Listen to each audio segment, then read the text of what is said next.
beg that this House do now adjourn. The question is that this House do now adjourn. Mr Richard Bacon. Mr Speaker, I am pleased to have the opportunity to move this first adjournment debate of the new Parliament, and it was a pleasure to follow the member for Swansea West. I'd love to tell him that the Scottish National Party was sitting in their place because of the rumour that he was the most exciting speaker in Western Europe, and that the member for Gordon was sitting there because he wanted to hear every word that he had to say. But in fact, I know the member for Gordon is sitting there with some of his colleagues because he wanted to hear what we have to say on this side of the House about 0 hours contracts. Now, Mr Speaker, it may seem unusual for a Conservative member to be raising this subject, which was controversial at some point during the general election, but after all, at a point when the Labour Party is really not able to focus on any subject at all, as evidenced by the number of Labour members now in the chamber, it is left to the governing party, the Conservative Party, and what I think they would probably call the real opposition, to focus on the issues that are important to the nation. And 0 hours contracts is one of those. The expression 0 hours contracts is a colloquial term for a contract of service under which a worker is not guaranteed work and is paid only for work carried out. It's fair to say that contracts such as this have attracted both criticism and praise. Employer organisations tend to stress the role which 0 hours contracts can play in helping businesses to meet fluctuating demand, and they argue that such contracts play a key role in keeping people in jobs. Trade union campaigners and others emphasise how the financial insecurity of those people who are on 0 hours contracts limits their ability to rent property or to access loans or mortgages, so that it becomes more difficult for them to provide for their families, and that the general uncertainty which faces such people is compounded because workers on 0 hours contracts are not defined as employees, which means that they do not qualify for most employment rights. The Office for National Statistics has examined this area to estimate the number of people who have 0 hours contracts, and it's fair to say there's a little blurring at the edges about what the accurate numbers are, depending on how you count them. The ONS has collected statistics based on the labour force survey, which asks workers rather than employers about their employment arrangements, and this suggests that there are maybe around 697,000 people on 0 hours contracts. A survey by the Chartered Institute for Personnel and Development has a rather high number of around 1 million, although the ONS thinks that that may overstate the sampling of large employers. But nonetheless, there is a small but significant proportion of the total workforce of 31 million people, perhaps somewhere between 2.2 and 3.2%, who are on 0 hours contracts.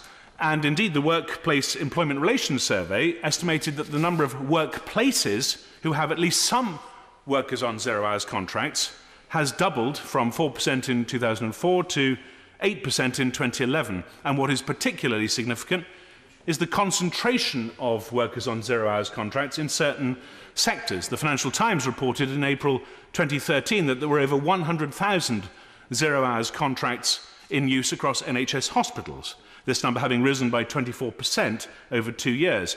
In hotel and catering, some 53% of employers make at least some use of them, and it's been estimated that in the domiciliary care sector, some 61% of workers are on 0 hours contracts. A social entrepreneur, Mrs. Sheila King, in my own South Norfolk constituency, has told me of the great value of 0 hours contracts for small charities. Mrs. King conceived and developed the Penoyers Centre in Pulham St Mary in South Norfolk.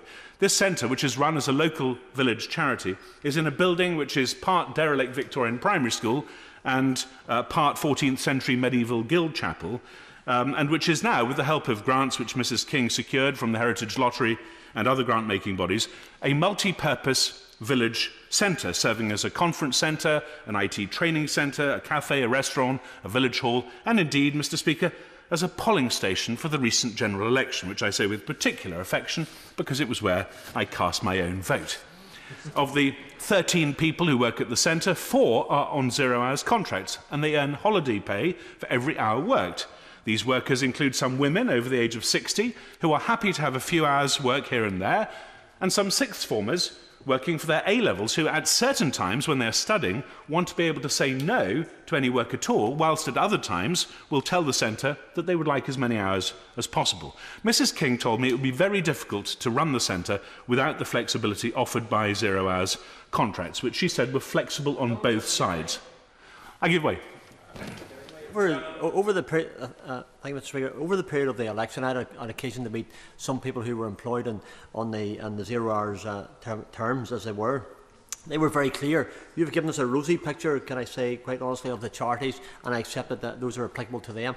But there are many other people on 0 hour contracts who are agency temps, who have no rights, as the Honourable Gentleman has said, whose hours are and their pay is very minimal. But those companies are making large, successful profits. Is it not fair that those on minimal hour contracts should receive long-term contracts with better wages if the companies are making a large profit margin? Well, I agree with you. It isn't all rosy. I started with the rosy news because I wanted to soften up my honourable friend, the Minister. But there are problems. That's why I applied for this debate, and I will be coming on to some of those problems in a moment.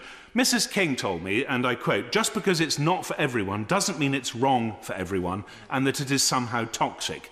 Implemented legally and fairly, 0 hours contracts can be a brilliant way for small charities like ours to run more effectively." Of course, the whole issue of 0 hours contracts, as the Honourable Gentleman said, did feature in the general election campaign, particularly after the Right Honourable Member for Doncaster, the former leader of the Labour Party, said that the Labour Party, if returned, would abolish 0 hours contracts.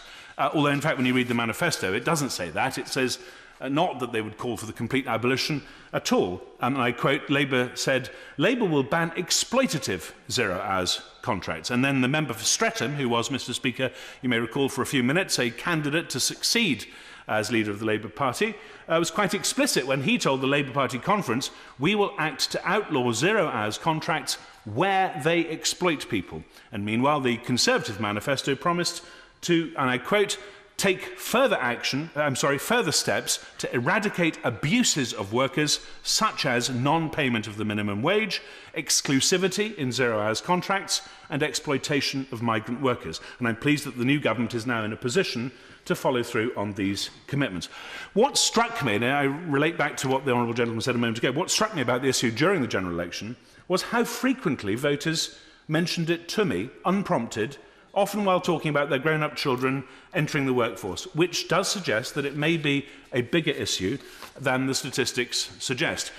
In one election debate in a church, a member of the audience explained how his son travelled to Norwich each day to work in a retail outlet. When he got there at 9 o'clock in the morning, he was told to go and sit in a storeroom at the back, and later in the morning, if it got busy, he'd be called out on the shop floor, for which he'd be paid. He'd then be ordered back to the storeroom to wait for his next slice of paid work later in the day. Now, I don't know anybody who would defend such arrangements. They are indefensible. And by the way, Mr Speaker, they're almost certainly illegal already, because the law states that time workers must be paid at least the national minimum wage when they are on standby at or near the place of work and are required to be available.